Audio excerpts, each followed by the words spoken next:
Então, boa noite novamente. Este professor agora estará tratando do tema Conceitos históricos, conferências internacionais em prol do meio ambiente, incorporação dos tratados do nosso ordenamento jurídico e o foco, o objeto da nossa aula é princípios. Princípios, nós vamos tratar, serão os princípios do direito ambiental. Então, primeiro, faço a revisão. Pessoal, olha só, de forma breve, lembrando que é retomada dos estudos, revisão do conteúdo que trabalhamos até hoje. Nós conceituamos direito ambiental, ecologia e meio ambiente, para mostrar que existe uma distinção entre eles. O direito ambiental, o conjunto de leis e normas que visam, alguns doutrinadores também dizem o seguinte, conjunto de leis, normas e princípios que visam regular as relações entre o homem e o meio ambiente. E o seu foco principal é proporcionar um ambiente ecologicamente equilibrado. Bom, falamos que ecologia possui um conceito distinto. Ecologia é a ciência que estuda a relação dos seres vivos entre si e com o seu meio físico. Portanto, no sentido lato, ecologia é o estudo da casa. Bom, e mostramos também, doutoras, o conceito de meio ambiente, que é o nosso conceito legal. Vamos lá, acompanhe. Meio ambiente. Está no artigo 3º, inciso 1, da Lei 6938 de 1981, que é a Política Nacional do Meio Ambiente. Olha só o conceito legal de meio ambiente. É o conjunto de leis, condições, interações e influências de ordem física, química e biológica que permite, abriga e rege a vida em todas as suas formas. Voltando um pouco, falamos que o meio ambiente ecologicamente equilibrado é um direito de todos, não foi isso? Bom, sendo assim, por pertencer à coletividade, por pertencer a uma pluralidade indeterminada ou indeterminada de indivíduos, é considerado como um direito ao interesse difuso. Lembrando que o meio ambiente ecologicamente equilibrado também é um direito de terceira geração. Lembrando que o direito ambiental é multidisciplinar por essência, em que pese ele possuir autonomia, mas ele precisa do diálogo intenso com outros ramos do conhecimento, e o nosso direito ambiental também é um ramo do direito público. Bom, olha só, falando ainda sobre direito difuso e coletivo, lembrando que a base legal, nós explicamos, está no artigo 81, parágrafo único do CDC, que é a Lei 8.078/90, né, doutores? Código de Defesa do Consumidor. Lá no inciso 1 do artigo 81 está o conceito de direito difuso e no inciso 2, direito coletivo. Dá um exemplo, professor, quando se trata de direito coletivo? Por exemplo, produtores rurais do município de Brumadinho visando danos morais em decorrência da tragédia ambiental que sofreram. Bom, estou tratando de grupo, categoria ou classe, nós estamos individualizando, produtores rurais. Sendo assim, eles estão ligados entre si com a parte contrária por uma relação jurídica base. Portanto, eu estou tratando de direito coletivo. Mas, regra geral, por essência, o direito ao meio ambiente ecologicamente equilibrado é considerado um direito difuso. Pessoal, ainda quando falamos de meio ambiente, nós classificamos o meio ambiente na nossa primeira aula. Meio ambiente, classificando, ele pode ser classificado ou conceituado no seu aspecto natural, artificial, cultural e do trabalho. Meio ambiente natural, todo mundo acerta, tranquilo. É tudo que existe sem influência do homem. Base legal, artigo 225, que trata da proteção do meio ambiente na Constituição Federal, capítulo 6, título 8, especificamente falando. O meio ambiente natural consiste nos elementos que existem sem influência do homem. O ar, a água, o solo. Então, ninguém erra se cair em concurso. E o meio ambiente do trabalho também não. Base legal está no artigo 7º da Constituição, bem como no artigo 200, inciso 8 da Constituição Federal. Atenção, meio ambiente do trabalho, local onde o ser humano exerce as suas atividades laborais. E o meio ambiente artificial e o meio ambiente cultural são muito parecidos. Às vezes o acadêmico pode confundir, mas os senhores não errarão. Meio ambiente artificial consiste no espaço construído pelo homem na interação com a natureza. Beleza? Base legal, artigo 182 e 183 da Constituição Federal. Meio ambiente artificial, espaços públicos e edificações. Uma simples praça pública que foi edificada, obviamente, na interação com a natureza. Lembrando que quem vai tratar do ordenamento urbano territorial no âmbito municipal é o Poder Público Municipal. Está lá no artigo 182 da Constituição Federal. Lembrando também que o plano diretor é o instrumento básico, doutores? E, atenção, será obrigatório para os municípios com mais de 20 mil habitantes. Bom, então, olha o conceito de meio ambiente artificial. consiste no espaço construído pelo homem na interação com a natureza. Olha o conceito do meio ambiente cultural, muito parecido. Meio ambiente cultural agora, hein?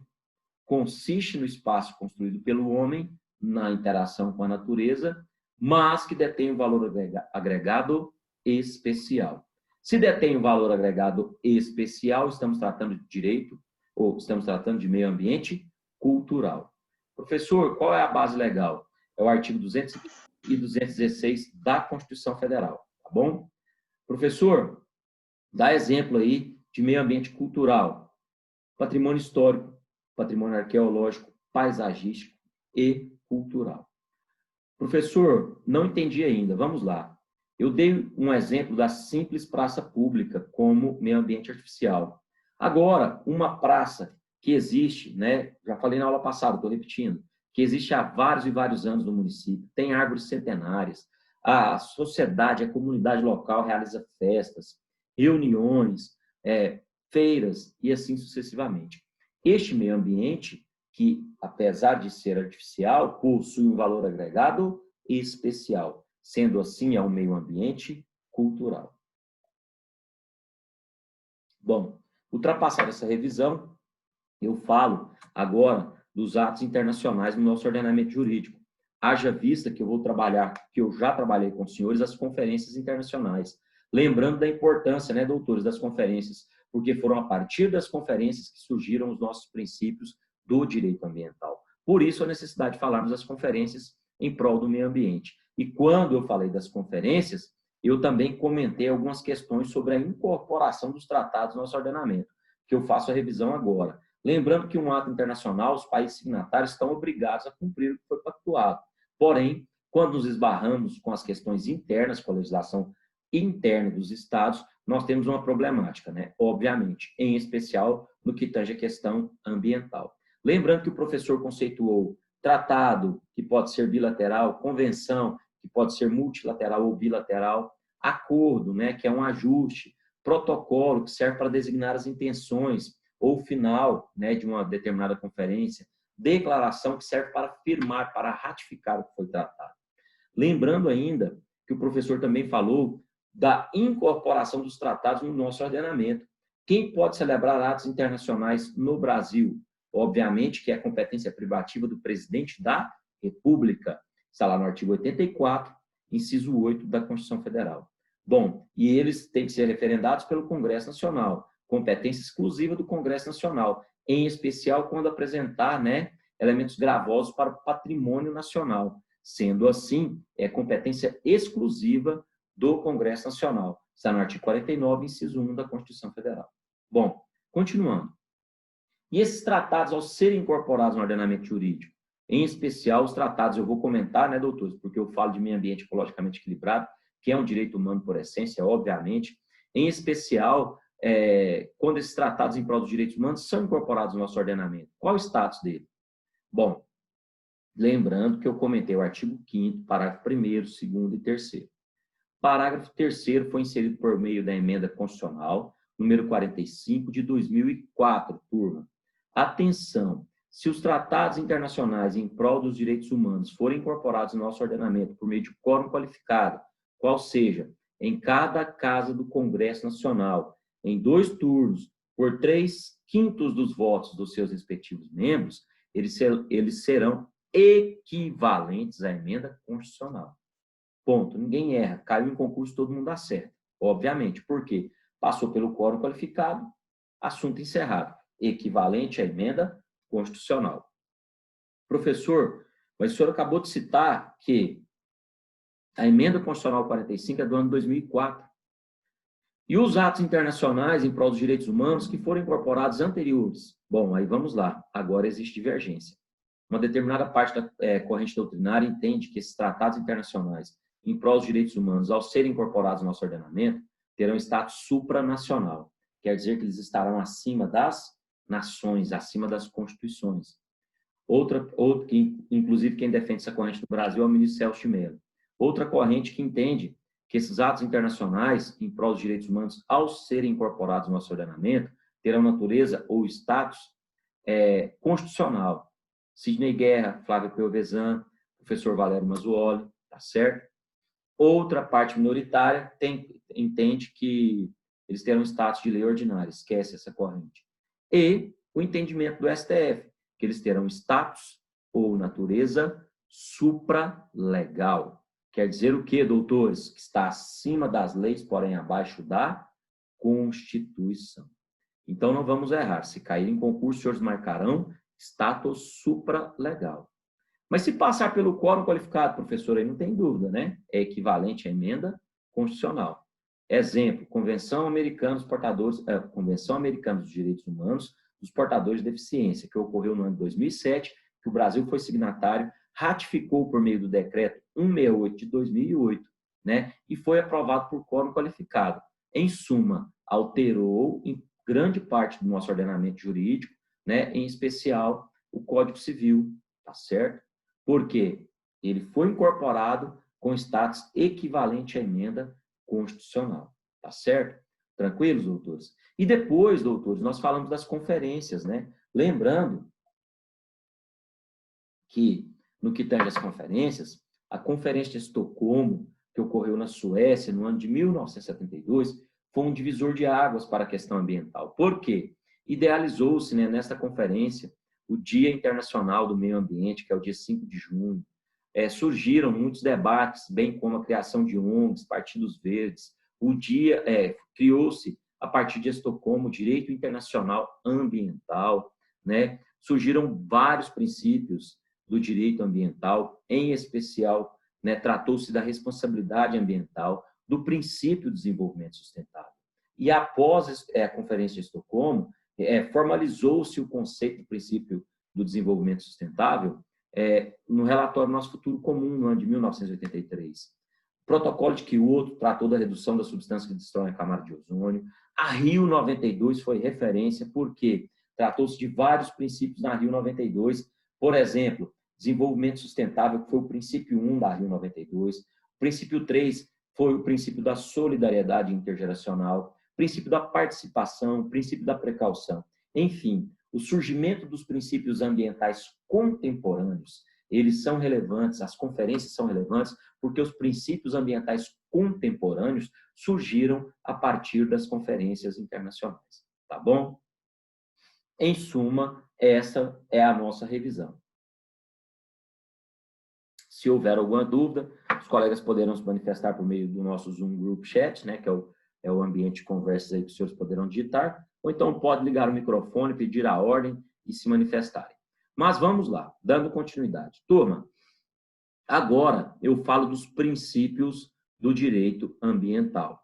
Bom, vou falar de início para quem está anotando. Turma, atenção, fica a primeira dica.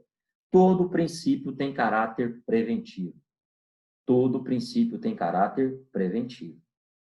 Turma, foi a primeira dica. Todo princípio tem caráter preventivo. Olha só, por que falar de princípios? Doutores, os princípios, eles são a base do nosso ordenamento jurídico. Os princípios gerais do direito, eles são os postulados que conduzem a nossa legislação. Portanto, eles vão se apresentar como fonte do nosso direito ambiental. E eles são o alicerce do direito. Eles vão orientar, nortear o nosso direito ambiental. Por isso, que quando os senhores enfrentarem uma prova voltada para concurso público, que no caderno possuir a matéria de direito ambiental, provavelmente haverá uma questão de princípios, tá bom? Então, doutores, o primeiro princípio que eu quero comentar com os senhores é o princípio do desenvolvimento sustentável, tá bom? Como eu disse anteriormente, olha só, princípio de desenvolvimento sustentável. Este princípio, ele foi idealizado em Estocolmo, eu já comentei, né, que é o desenvolvimento econômico, social. Esse desenvolvimento econômico ou social, ele é indispensável para assegurar o quê? Ao homem um ambiente de vida e trabalho favorável e criar no nosso planeta, na Terra, condições adequadas para melhorar a qualidade de vida. Este princípio também foi tratado na Rio 92, foi elencado lá no princípio 4. Por quê? Para alcançarmos o estágio do desenvolvimento sustentável, a proteção ambiental deve constituir o quê? Parte integrante do processo de desenvolvimento. E também, doutores, na nossa Constituição Federal, tratamos do desenvolvimento. Olha só, turma, Acompanhe aí, artigo 3º da Constituição Federal. Olha o que diz o artigo 3º da nossa lei maior. Constitui objetivos fundamentais da República Federativa do Brasil, garantir o desenvolvimento nacional. Doutores, também, ainda, né, sobre esse tópico, eu faço alusão aí ao artigo 170. Olha o que diz o artigo 170 da Constituição Federal. Acompanhe. Artigo 170, que inclusive trata da ordem econômica. A ordem econômica, que é fundada na valorização do trabalho humano e na livre iniciativa, tem por fim assegurar a todos a existência digna, olha a dignidade, conforme os ditames da justiça social. Observados os seguintes princípios. Olha o inciso 6º. Atenção, olha a questão do desenvolvimento de forma equilibrada, inclusive com tratamento diferenciado, visando o equilíbrio. Olha o que diz o princípio do inciso 6º. Defesa do meio ambiente, inclusive mediante tratamento diferenciado, conforme o impacto ambiental dos produtos e serviços e de seus processos de elaboração e prestação. Acompanharam? Então, vamos lá, doutores. Continuando aí. Olha só. Então, o desenvolvimento sustentável, pessoal, que nós já trabalhamos e não custa nada comentarmos, é o desenvolvimento que possa atender à necessidade presente sem comprometer as futuras gerações. Nada mais é do que utilizarmos recursos naturais de forma equilibrada, né? Para que as futuras gerações também possam utilizar esses recursos, né, doutores? Professor, dá um exemplo de desenvolvimento sustentável tranquilo, né, doutores? A reciclagem é um exemplo clássico.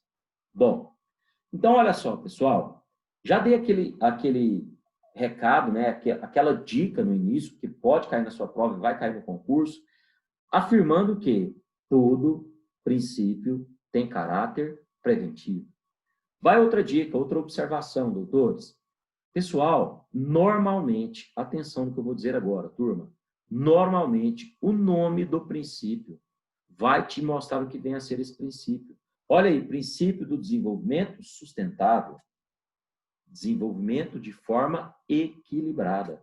Quando eu trato de desenvolvimento sustentável, tem um processo de memorização para vocês não confundirem os princípios, pois eles são parecidos.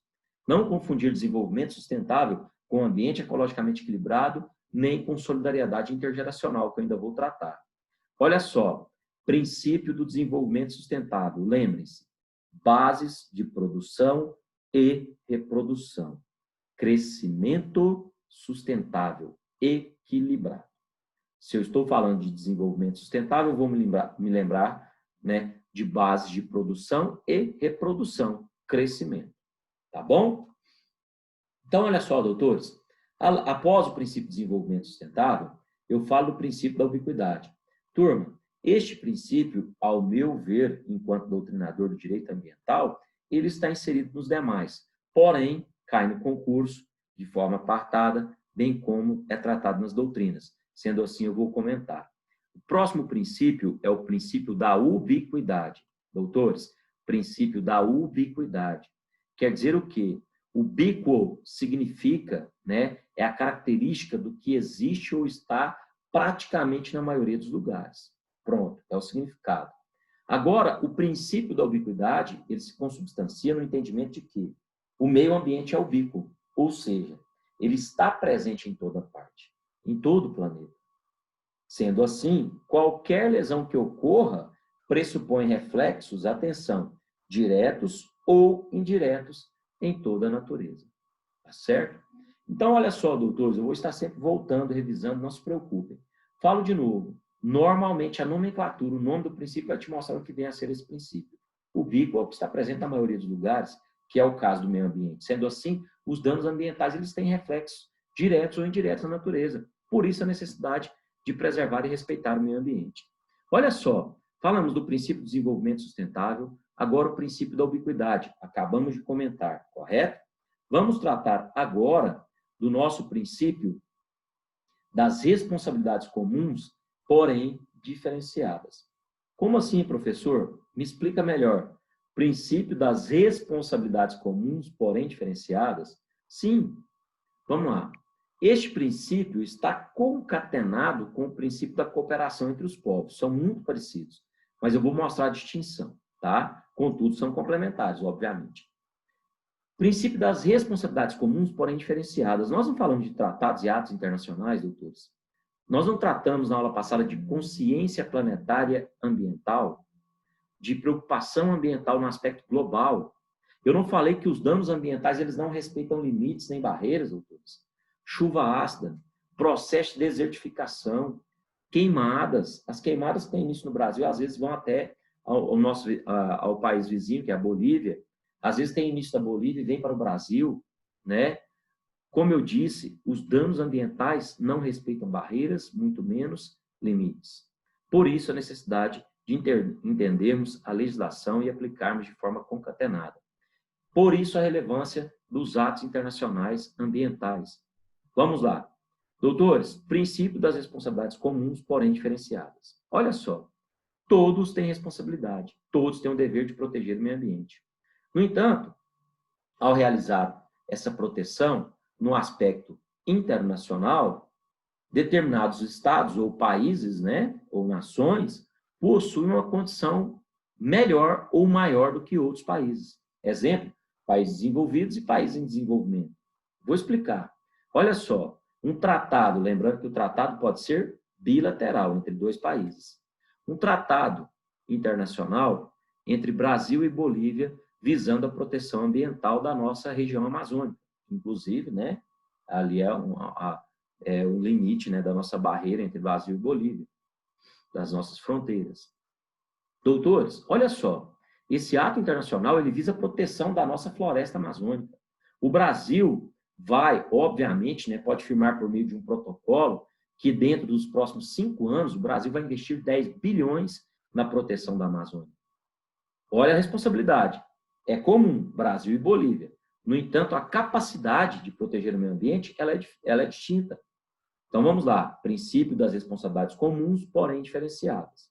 Estou explicando. Então, esse tratado internacional entre Brasil e Bolívia visa diminuir o desmatamento. O Brasil vai fornecer a Força Nacional Brasileira, né? E também, obviamente, vai dar um suporte financeiro aí de 10 bilhões.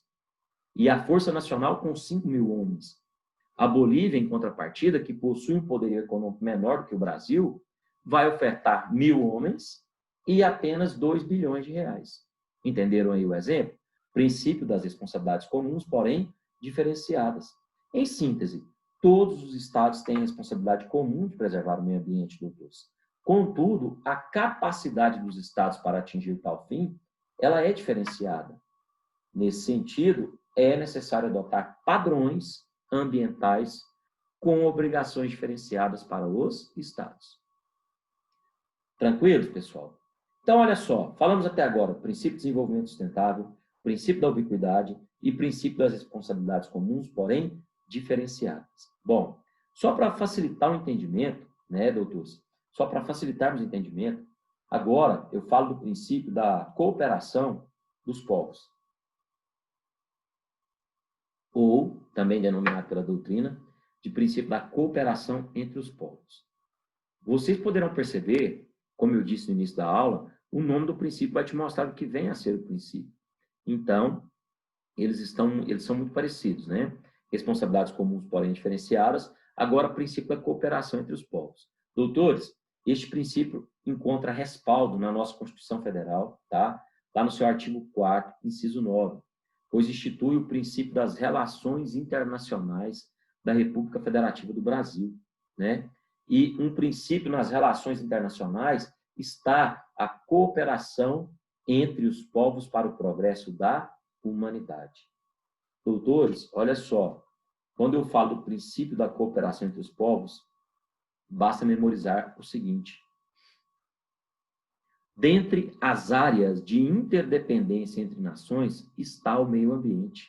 Acabei de comentar, os danos ambientais não respeitam limites nem barreiras, muito menos soberania dos países. Sendo assim, eles ultrapassam barreiras.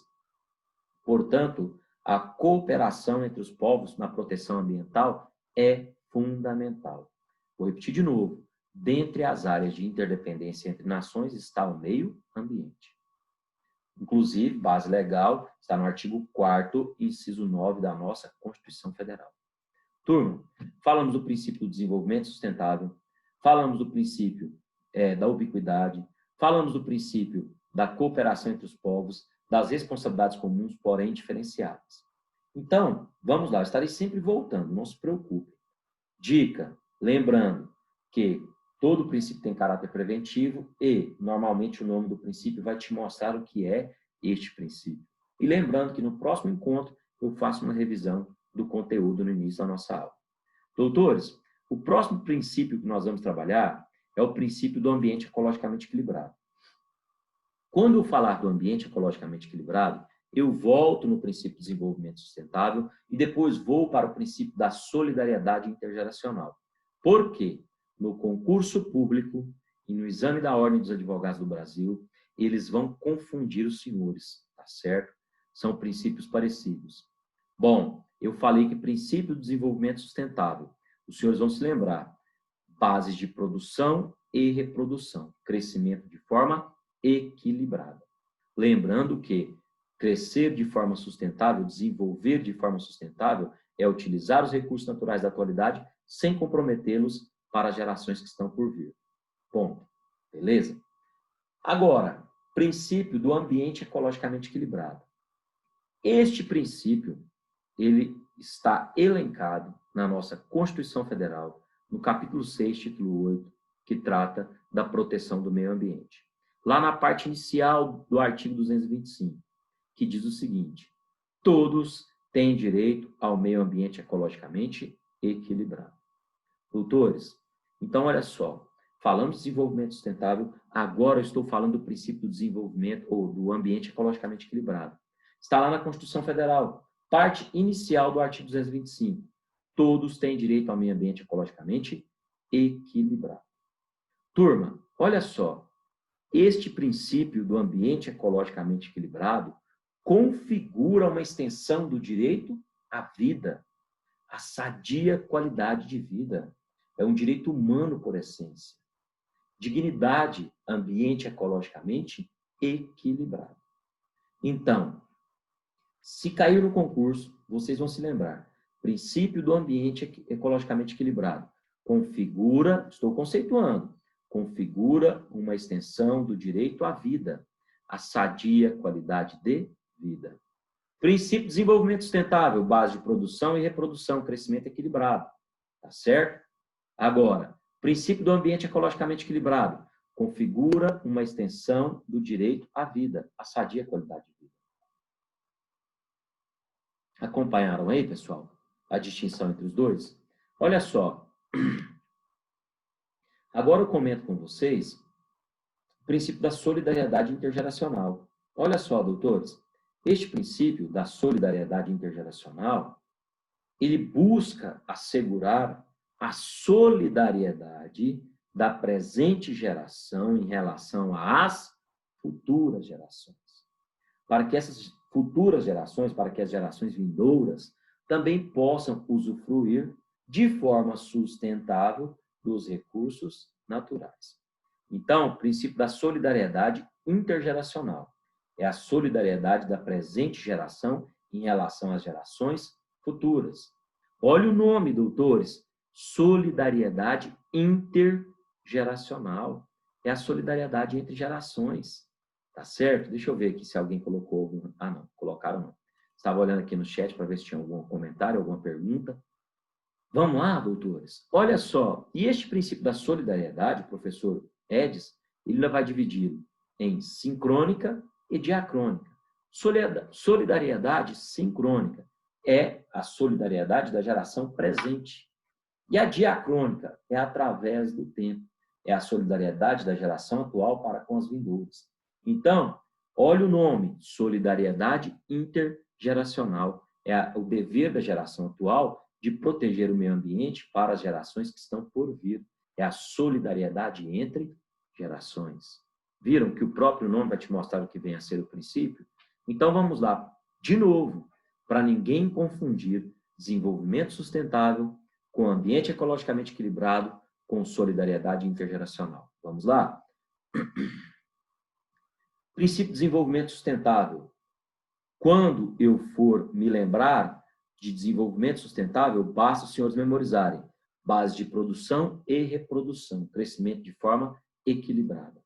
Princípio do ambiente ecologicamente equilibrado, configura uma extensão do direito à vida, à sadia qualidade de vida. Correto, doutores? Está lá no artigo 225, todos têm direito ao meio ambiente ecologicamente equilibrado. E princípio da solidariedade intergeracional, é a solidariedade entre gerações. Turma, lembrando que quando terminarmos esse tempo da nossa aula, faltam alguns minutos, é a primeira parte. O professor vai iniciar novamente e basta os senhores clicarem no mesmo link para que possamos continuar a segunda parte da nossa aula, tá bom? Então, olha só, doutores, lembrando, só revisando agora, comentando rapidamente, nós já falamos do princípio do desenvolvimento sustentável, da ubiquidade, falamos do princípio das responsabilidades comuns, porém diferenciadas, falamos do princípio da cooperação dos povos, falamos do princípio do ambiente ecologicamente equilibrado, falamos do princípio da solidariedade intergeracional.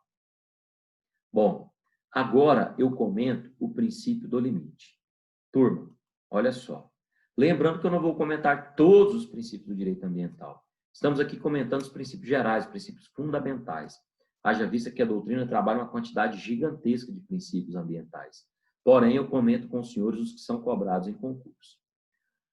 Por exemplo, princípio do limite. Ao meu ver, enquanto doutrinador, este princípio está inserido no princípio da natureza pública da proteção ambiental. Porém, olha só, cai no concurso de forma distinta. Sendo assim, eu sou obrigado a explicar. Vamos lá? Então, agora eu falo do princípio do limite e do princípio da natureza pública da proteção ambiental. Olha só o princípio do limite. O Estado tem o dever de limitar as ações dos particulares em face do meio ambiente. Vou repetir de novo. O Estado tem o dever de limitar as ações dos particulares em face do meio ambiente. Base legal deste princípio, artigo 78 do Código Tributário Nacional, poder de polícia. Neste caso, estamos falando de poder de polícia ambiental. Princípio do limite são ações enérgicas, imediatas, do poder público para evitar danos ambientais. Por exemplo, está ocorrendo uma edificação, né? Estão construindo sobre várias nascentes que abastecem o município de Anápolis. Então, doutores, nesse caso, é um dano ambiental irreparável ou irreversível, sem falar que vai ocasionar, né, um perigo à saúde pública. Por quê? Nós ficaremos sem água, as nascentes abastecem o nosso município. Sendo assim, por se tratar de uma exceção à regra, eu posso sim determinar, com base no princípio do limite, a demolição imediata da obra, que está lá no artigo 72 da Lei dos Crimes Ambientais, que é a Lei 9.605 de 1998.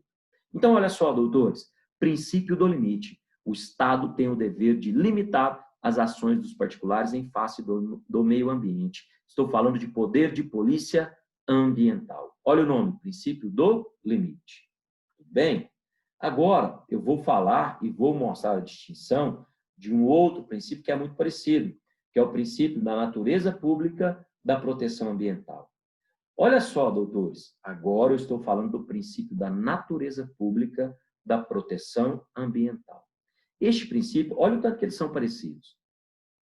Ele resulta de intervenções do nosso poder público, né, que são necessárias à manutenção, preservação e restauração dos recursos ambientais, com vistas à sua utilização racional e disponibilidade permanente.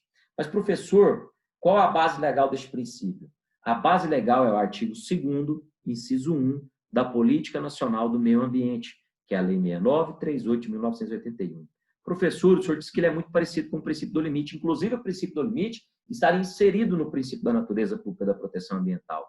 Sim, este é o meu ponto de vista, porém, ele cai de forma apartada no concurso. Sendo assim, eu vou explicar. De novo, princípio do limite. O Estado tem o dever de limitar as ações dos particulares em face do meio ambiente. Agora, turma, princípio da natureza pública da proteção ambiental. Como é que eu vou memorizar? Se eu estou falando de princípio da natureza pública da proteção ambiental, se a base legal está no artigo 2º, inciso 1 da Política Nacional do Meio Ambiente, eu vou me lembrar de ação governamental na manutenção do equilíbrio ecológico, considerando o meio ambiente como patrimônio público, que deve ser necessariamente assegurado e protegido, tendo em vista o uso coletivo. De novo, é a ação governamental na manutenção do equilíbrio ecológico, natureza pública da proteção ambiental, política nacional do meio ambiente, doutores. Sendo assim, eu vou me lembrar das intervenções do Estado no seguinte sentido: natureza pública da proteção ambiental, ação governamental visando o equilíbrio ecológico nacional. Tranquilos? Princípio do limite. O Estado tem um dever de limitar as ações particulares em face do meio ambiente. Tá bom, doutores? Tranquilos? Então, olha só, falamos no início da aula que todo princípio tem caráter preventivo. Falamos no início da aula que normalmente o nome do princípio vai te mostrar o que vem a ser, né? Nós já comentamos, né, doutores, até agora, os seguintes princípios. Vamos lá. Comentamos o princípio do desenvolvimento sustentável, o princípio da ubiquidade, princípio das responsabilidades comuns, porém diferenciadas. Falamos do princípio da cooperação dos povos. Falamos também do princípio do ambiente ecologicamente equilibrado, né? Falamos aí do princípio da solidariedade intergeracional, falamos também do princípio do limite e agora do princípio da natureza pública da proteção ambiental. Em suma, agora, no próximo momento, eu vou falar do princípio da participação comunitária, do protetor-recebedor, da vedação do retrocesso ambiental, do poluidor-pagador e usuário-pagador, da prevenção e da precaução. Então, peço aos senhores que entrem novamente. Nós vamos utilizar o nosso link, o mesmo link, e lembrando que os princípios que eu tratei até agora são os princípios cobrados em concurso, em especial os princípios da segunda parte da nossa aula, que é o princípio do poluidor-pagador e usuário-pagador, prevenção e precaução, tá bom? Então não percam. Aguardo os senhores, basta você clicar no mesmo link, tá bom? Vamos encerrar agora e iniciar novamente. Aguardo os colegas.